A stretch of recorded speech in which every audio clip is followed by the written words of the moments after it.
Group 1 నియామకాల్లో సర్కార్ నిర్లక్ష్యంతో తాము తీవ్రంగా నష్టపోతున్నామన్నారు అభ్యర్థులు.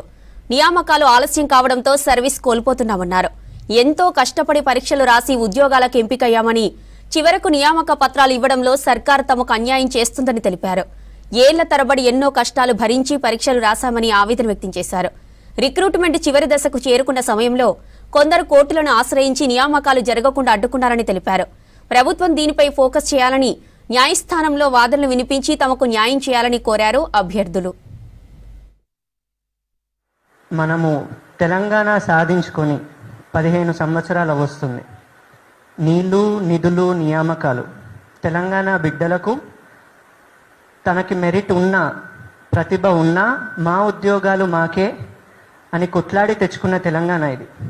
అలా 15 సంవత్సరాలు నిరీక్షించిన తర్వాత జరుగుతున్న మొదటి గ్రూప్ 1 రిక్రూట్మెంట్ ఇది. 3 సంవత్సరాలు వస్తుంది.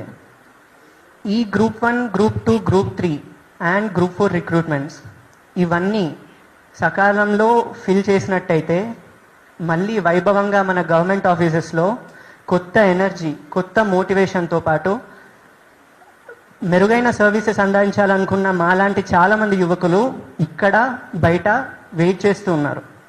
అన్ఎంప్లాయ్మెంట్కి, నా తెలంగాణకి, మన తెలంగాణకి ఏ నియామకాల కోసం అయితే కొట్లాడామో అది సాధించుకొని అది తెచ్చుకునే రోజు దగ్గరే ఉంది అని వెయిట్ చేస్తూ ఇప్పటికీ ఇక్కడే ఉన్నాము. ఎగ్జామ్ నోటిఫికేషన్ వచ్చినా మాకు యాంగ్జైటీయే, అవుతుందా లేదా అని. ఫస్ట్ రౌండ్ అయినా సెకండ్ రౌండ్ అయినా యాంగ్జైటీయే, రిజల్ట్స్ వచ్చిన యాంగ్జైటీయే, సర్టిఫికేట్ వెరిఫికేషన్ అయినాక కూడా ఇంకా యాంగ్జైటీయే. ఇది మారాలి. ఈ రిక్రూట్మెంట్ అనేది ఆ రోజు ఎగ్జామ్లో 563 మంది ఎవరైతే అందరికంటే మెరుగైన పర్ఫార్మెన్స్ ఇస్తారో వాళ్ళకి మాత్రమే చెందుతుంది.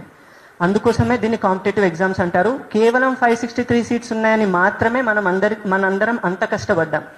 అందరూ మెరిట్కి వస్తే బాగానే ఉంటుండే, కానీ అలా లేదు. అందుకోసమే ఇది competitive exam. And with utmost humbleness and ఎంతో బాధ్యతతో నేను చెప్పదలుచుకుంది ఏంటంటే, మేము బల్లగుద్ది చెప్తున్నాం, మేము కేవలం మెరిట్తో మాత్రమే ఈ రిక్రూట్మెంట్లో ర్యాంకర్స్గా ముందుకు వచ్చాము, మరి ఏ ఇతర విధాలుగా కాదు.